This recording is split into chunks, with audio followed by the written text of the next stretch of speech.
Yourself? I'm good, man. It's been a really good day. Thank you for asking. I got to say, a full belly over here at VOCM. Everyone's been fed, and kind of like nap time over here.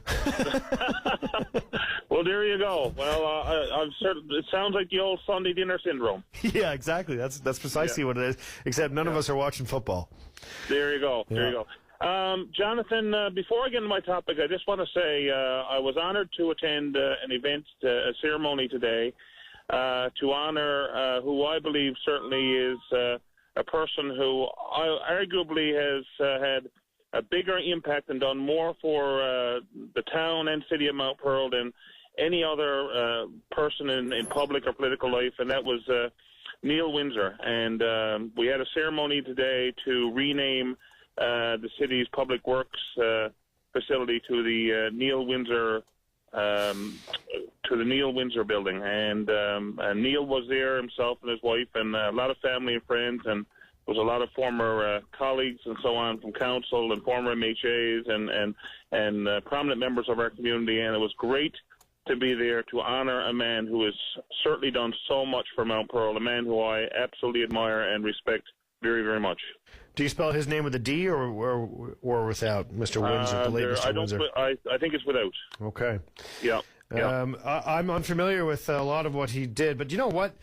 It's interesting, Paul, because sometimes you learn so much about the people who are around you and do good work for communities after the fact, when it's too late to thank them for their service. This is definitely the case with the late Mr. Windsor. I will look into what he has done. Mr. Windsor. He was there. Not. Oh, pardon me. He was there. Oh, I'm sorry. When you say you're honoring, I had no. Okay, pardon me. So he was there. Well, that's an even better story. Okay, great. It was a great story. He was there, and it was great to chat with him. And like I said, Jonathan, perhaps you're not overly familiar, but I can tell you, anybody who's from the Pearl, I can tell you, they know who Neil Windsor is, and they know all he's done for our community over the years. And I was so pleased to see him honored today. But anyway, that's great. On to my subject. Jonathan, I was speaking with, I'm not sure if it was with you or with Pete a couple of weeks ago, and speaking about a meeting that I had about a month ago with the Marystown Shipyard Family Alliance. And I guess with respect to the workers' compensation issue? It was. Yeah, that was me last Friday, I think. Yep.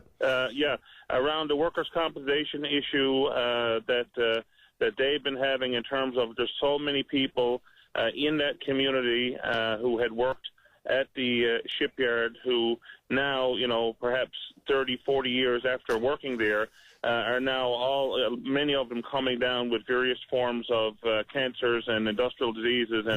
And of course, the fact that, we really don't have a system, in my view, that's adequate here in Newfoundland and Labrador to actually assess and address industrial disease, that would use physicians who are specialists in occupational medicine, for example. Is it because we don't have the physicians?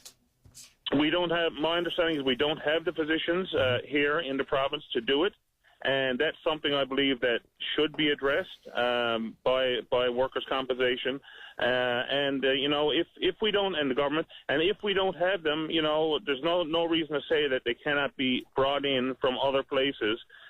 When we have situations in particular where you're seeing a cluster of industrial diseases that are all linked or allegedly linked to one particular operation or one particular facility. Mm-hmm. In those cases, and we've done it in St. Lawrence. They set up an intake clinic in St. Lawrence for people that were having those types of issues. When was that? That's only within the last few years. And how much did it cost?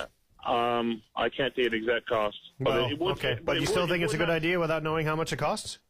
I do believe it's a good idea. I believe it's something that's required for injured workers, and I believe. And by the way, when we talk about cost now in this particular case, Jonathan, we're not talking about cost to the public treasury. When we talk about workers' compensation is paid 100% by employers of the province. So that when workers get injured on the job, it's a form of insurance, and there's also a way to work with the workers to get them back to work so they can be healthy and productive citizens. So it's not a drain on the public treasury when we talk about. I never said it was. No, but I just want to make that clear, because sometimes people confuse that and say, "Oh, you're talking about spending more money on the public treasury," and I'm certainly not.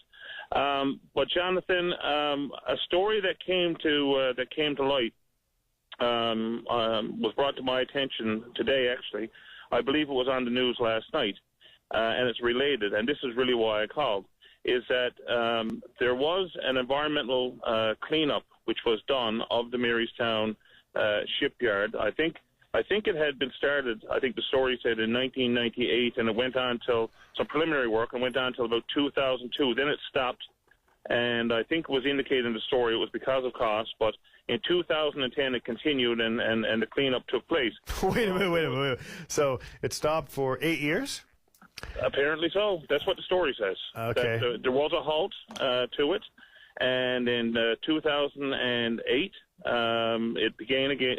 In 2010, the cleanup took place, and there was a report, an environmental assessment that was done, and there was reports on the work that was done to basically show what work was done and what was found there, what types of contaminants were found, and so on. Lead paint, I'm guessing, and stuff like that. Well, there would certainly be lead, there would certainly be asbestos, and who knows what other things are there. And I guess the information around that would be certainly very valuable information in terms of, when you're assessing some of these injured employees or these workers who are, have various industrial diseases. Mm-hmm. So the town council, according to the story now, the town council in Marystown requested copies of these reports from the government, and they've been denied the reports. Well, they should ask Jake Switford, because apparently the report was written in 2009, and the Evening Telegram actually obtained a copy of that report, so the town council could just go to the Telegram. Where am I getting this information? From the Southern Gazette, from a story in June of 2010, Paul.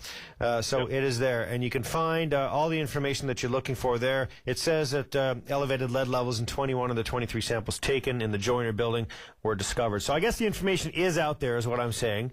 And some of the information, my understanding, Jonathan, is that some of the information is out there, but there are other reports that the town has requested, and the government has not provided them with the information. But who's cleaning up? Is the town cleaning it up, or is the government cleaning it up? The government. All right. So why does the town need this information? Which is another issue in itself. But why does the town need? Why? Why does the town need this particular bit of information? I'm not understanding.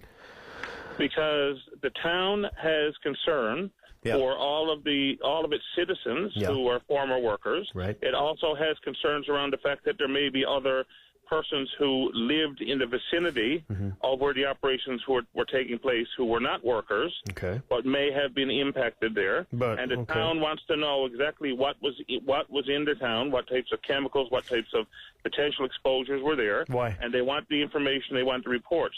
That has not been forthcoming. But what are they going to do with this information? They're not set up to do clinics, are they? I mean, what would they do with it? What would be the next step after they get this information? Well, their work, I guess they are doing it in support of the Family Alliance, who are lobbying to get this type of work done, to get a system put in place so that the former employees who are residents of their towns, families, friends, loved ones, can have their cases assessed properly with all the information, and hopefully to lobby workers' comp to put the appropriate resources and experts in place to examine these cases specifically to ensure that these workers are treated fairly. Well, Paul, that sounds like a noble cause. Keep us posted. We have to go to the break, but the fact that this information is not available tells me that there's a lot of liabilities involved, and therefore there is going to be more than government in opposition to getting this information out there. So I wish the town of Marystown tremendous luck,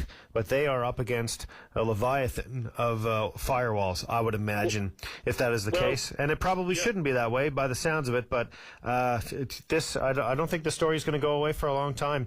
And no, it's definitely not going away. I'd like to ask you, every time we speak, it's always about the fact that information is hard to access in this current government. What is the Liberal government prepared to do if you all win the election in 2015? What would you do with respect to access to information if it is sensitive and there are legal complications involved, as this case does I think, indicate. What would the Liberal government do? Do you have any idea what your policy will be with respect to access to information? Well, first of all, Jonathan. When I left the PC party, as you know, one of the reasons for that was because I had felt that there was That's why I'm asking on Bill 29, and that it should have been revisited. And the Liberal Party has said quite clearly that Bill 29 will simply be repealed. Now, obviously, we all know that there's private personal information that has to be protected, and we know that, if you're trying to negotiate with large companies and so on to come in and do work with, with the province and whatever, there has to be some confidentiality. But when it comes to information concerning public health, I mean, just a public health issue, in somebody's backyard, then I believe that information should be made available to the public, so that we know the full scope of what's going on there, and that we can, we can act appropriately. Okay, I've registered your position, and I hope that we never have to have the conversation where I say I told you so. I really hope that access to information changes under the next government, whoever that government may be. We have to go to the break, sir, but as always, I really do enjoy our Friday chats. Absolutely, John. There's always a pleasure speaking with you, and I really encourage the government to please release the information. And apparently both the MHAs for the Burin Peninsula said were asked about it, and they gave no comment. I don't know why they wouldn't, but I certainly hope that they will speak up for their people. Okay, apparently the information's already out there. Look for a story on June 8th, 2010 by the Southern Gazette. You'll see that the information is there. Until next week, sir, happy Friday. Thank you, Jonathan, and I'll be passing that on to the Town Council. I intend on reaching out to them on this issue. Okay. Thank you. Bye-bye.